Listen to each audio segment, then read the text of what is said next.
When you compress your eating into a single focused window, a protocol often called OMAD, or 1 meal a day, you aren't starving. You are flipping a switch that most modern humans have never touched. Imagine a warehouse where delivery trucks never stop arriving.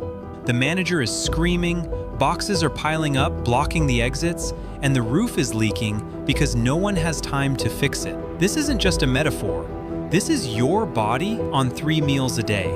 Now, imagine what happens when you finally lock the doors and stop the trucks. For the first time in years, the cleaning crew comes out. Today, we are looking strictly at the physiology of what happens when you stop eating. We're going to walk through the 23-hour timeline, hour by hour, so you can understand exactly why waiting for that one meal might be the single most powerful decision you make for your health. Let's start the clock. First hours 0 to 4. The clock starts the moment you put down your fork from your last meal.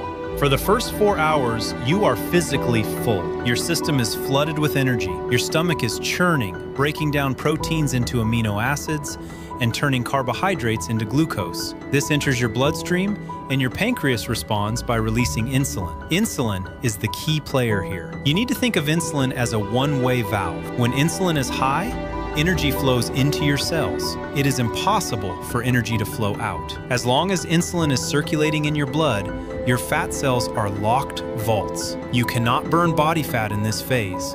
It is biologically impossible. During these first 4 hours, your body is prioritizing immediate energy. It uses what is in the blood. If there is excess, and in a modern diet, there is almost always excess, insulin takes that extra sugar and packs it into the liver and muscles as something called glycogen. Think of glycogen as your wallet. It's easy cash, accessible but limited. You feel fine here. This is normal, but nothing special has happened yet. Hours 4 to 12. Now we move into the zone where most people give up. Around hour 6 or 8, your blood sugar begins to normalize. The massive influx of energy from your meal is gone. The warehouse is quiet. The insulin, that busy manager, starts to clock out. This is where your brain sends a signal. Hey, the easy cash in the wallet is running low. This is ghrelin, the hunger hormone. It spikes. You feel that rumble in your stomach. You might feel a little irritable. This is the moment most people mistake for starvation. They think, oh no, I'm shaky, I need to eat. But you aren't starving. You are just addicted to the easy fuel. Your body is like a car that has only ever run on high-octane gasoline, and now it's being asked to switch to the backup battery. It stutters. If you push through this, a fascinating shift occurs. Your liver realizes no new food is coming, so it opens up the glycogen wallet. It starts breaking down stored sugars to keep your blood glucose steady. You aren't losing muscle. You aren't dying. You are simply using the cash you saved for a rainy day. Now entering 12 hour. At this stage, your glycogen stores, that easy cash, are dropping to critical lows. Now, the body has a choice. It can shut down, or it can unlock the vault. Since you are a survival machine designed to hunt for days without food, your body unlocks the vault. Insulin drops to its lowest baseline level. This is the signal your biochemistry has been waiting for. With insulin out of the way, the enzyme hormone-sensitive lipase activates. This enzyme is the key that unlocks your fat cells. For the first time in perhaps days or weeks, your body begins to draw energy effectively from your adipose tissue. You are no longer running on the bagel you ate yesterday. You are running on you. Hour 14 to 16, fuel change phase. Between hour 14 and 16, the feeling of the fast changes completely. The hunger pangs usually vanish. Why? Because the fuel supply is no longer fluctuating. When you rely on food, your energy is a roller coaster. When you rely on body fat, your energy is a steady, flat line. You have tens of thousands of calories of fat stored on your body right now, even if you are thin. That is a battery that can run for weeks. As your body breaks down fat, the liver converts these fatty acids into ketones. This is crucial for your brain. Your brain cannot burn fat directly. It needs glucose or ketones. And it turns out, the brain loves ketones. Ketones are a super fuel. They burn cleaner than glucose. Glucose creates a lot of metabolic smoke, what we call oxidative stress, when it's burned. Ketones burn clean. They produce more energy per molecule with less waste. This is why around hour 16, people report the lift. The brain fog evaporates. Your focus sharpens. You don't feel lethargic, you feel electric. This makes evolutionary sense. If a hungry caveman got sleepy and dumb, he wouldn't catch prey. He would die. Hunger makes us sharper. It turns us into hunters. Hours 16 to 18. Now we arrive at the most important part of the cycle. This is the reason many researchers are obsessed with this timeline, autophagy. Remember that warehouse we talked about? The one that was too busy to ever get cleaned? At hour 18, the warehouse has been empty for a long time. The manager looks around and realizes he has a problem. He needs proteins to keep the machine running, but no new delivery trucks are coming in. So, he orders the staff to start scavenging. They look around the warehouse for broken shelving, rusty pipes, and old trash. They break these down and melt them to create new, strong steel. In your body, your cells start hunting for damaged proteins. They find mitochondria, the little energy factories in your cells, that aren't working well anymore. They find misfolded proteins that could eventually lead to diseases like Alzheimer's. They even find viruses and bacteria hiding in the cell. Your body creates a membrane around this junk, dissolves it, and recycles it into brand new, pristine amino acids. This is autophagy. It literally means self-eating. It is your body's internal recycling program. This process is the closest thing we have to the fountain of youth. It is deep cellular repair. When you eat all day, autophagy never turns on. The cleaning crew never comes to work. By fasting to hour 18 and beyond, you are allowing your body to take out the trash. This is why skin starts to look better. This is why old injuries often start to feel better. You are finally clearing out the debris. Hour 20 to 22. Now the skeptics will say, but wait, if my body is eating itself, isn't it eating my muscle? This is the most common myth, and it is physiologically backwards. At hour 20, as you get deep into the fast, your body releases a counter-regulatory hormone to protect you. This is human growth hormone, HGH. Studies show that during fasting, HGH can spike by 1,300% to 2,000% or more. HGH is a muscle-sparing hormone. It acts like a force field around your lean muscle tissue. It tells the body, burn the fat, but do not touch the muscle. We need the muscle to go hunt. Your body is incredibly smart.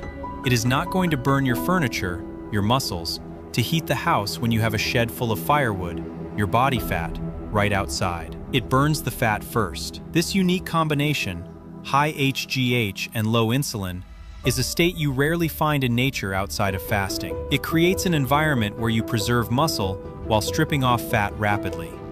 Hour 23. You are now approaching your eating window. Your body is primed. Your insulin sensitivity is through the roof. Think of your cells like a dry sponge. A wet sponge can't soak up any more water. That's a cell that has been fed all day.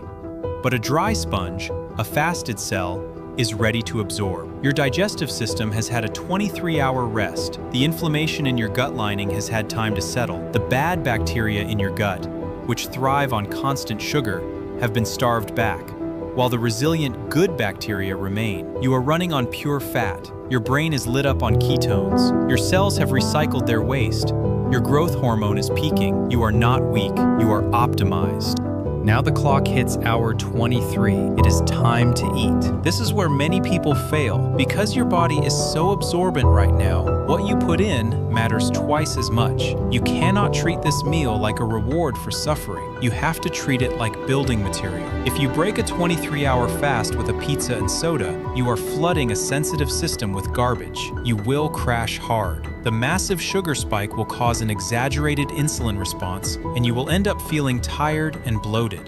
You need to continue the logic of the fast. Step 1 is the foundation. Start with protein, high-quality protein, steak, eggs, salmon, chicken. Your body is desperate for amino acids to rebuild the structures it broke down during autophagy. This is where the muscle repair happens. Step 2 is the energy. Add healthy fats, avocados, olive oil, butt, nuts. Since your body is already in fat-burning mode, eating fat keeps that metabolic machinery running smoothly. It keeps your insulin response moderate. Step 3 is the micronutrients. You need volume. Since you are only eating once, you can't get your potassium and magnesium from small snacks. You need a large volume of vegetables, leafy greens, cruciferous vegetables, fermented foods like sauerkraut. These provide the minerals that prevent cramps and fatigue. When you eat this way, nutrient-dense and high satiety, you will find something surprising. You get full fast. Your hormones,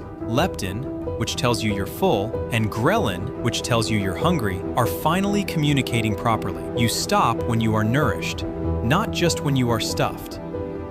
The adaptation period. Now, I want to be real with you. If you jump from 6 meals a day straight to 1 meal a day tomorrow, you are going to feel terrible. Your body needs to build the metabolic machinery to burn fat. It takes time to manufacture the enzymes. It takes time for the liver to get efficient at making ketones. This is called metabolic flexibility. For the first week, you might feel headaches. You might feel weak. This isn't because the diet is bad, it's because your body is going through withdrawal. You are dumping electrolytes. The fix is simple: salt. When insulin drops, your kidneys release water and sodium. You need to replace it. A little pinch of sea salt in your water during the fasting window can stop the headaches instantly.